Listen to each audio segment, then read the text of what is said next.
Well, Draymond Green and Kendrick Perkins got into it. Mm-hmm. You saw that? Yeah. Draymond called Kendrick a coon. Kendrick got offended over that. Yeah. And they made some videos about each other and so forth. I mean, what do you think about that whole thing?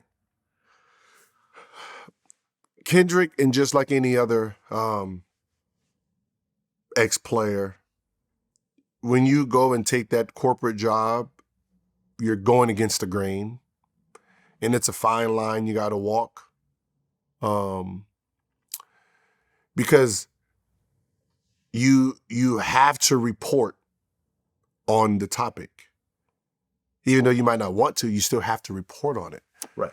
So, if a player had a bad game and made bad decisions and you have to report on it, you become an enemy.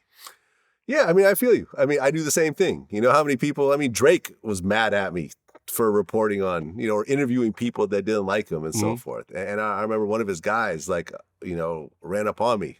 And it was like my security had to step in. And it was like, why are you talking all that shit about Drake? And I'm thinking in my mind, I'm like, if I pull out my phone right now, I will show you 100 articles praising Drake. Uh-huh. And you mean to tell me that Charlemagne coming in one time and saying some negative comments about him is the reason why we're about to get into a fight in the middle of this club in Louisiana? Like, seriously? But it's like that. I understand that my role as the media, I'm going to piss a lot of people off, and it just is what it is. You're never going to do right or wrong, right? It's trying to be fair, right? I think that's all that really matters is if you can be fair, right? If I attack you when you're doing bad, I need to praise you when you're doing good. Some people just can't. Well, and also, but the praise usually is not what stands out to the person. No. Because everyone's praising them. So you're just an army of people that are praising them, but one of the few people that might criticize them every so often. Yeah, but is the criticism fair?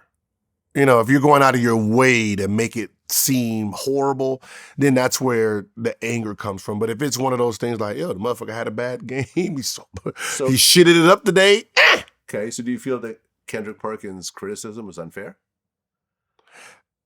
I heard the beef. I didn't hear the original. Okay, fair enough. Yeah, I didn't know what the original. I'm not sure where it started either. Yeah, that's what I said. I don't know what the original, what's the name came from. It probably was in the playoffs, right? Playoffs, he wasn't playing Draymond Green style. Because I made comments about if y'all lose the series, I blame you for it because you're not doing what you do. He didn't take offense to it. He understood where I was coming from because he responded to you? Yeah, we DM all the time. Okay. Yeah, got it. And he understood what I meant. Right? He knows I don't need you to go out there and try to score 20. Pretend you're this 3-point shooter when your role is to play defense, do all this, make sure everyone else is doing their role. That's what made you a champion. So I can't take away what makes you a champion because you had 2 points. You know what I mean? That 2 point, you took 2 points, 10 rebounds, 10 assists. Y'all win.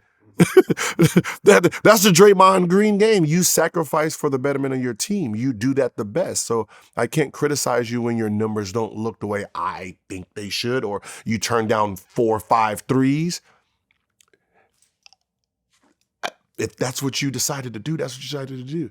So, when I express it, like, I blame you if you don't win it because it's all designed around you getting everyone involved. So if you're going out there trying to shoot 20 shots a game and y'all lose, yeah, I'm blaming you for that.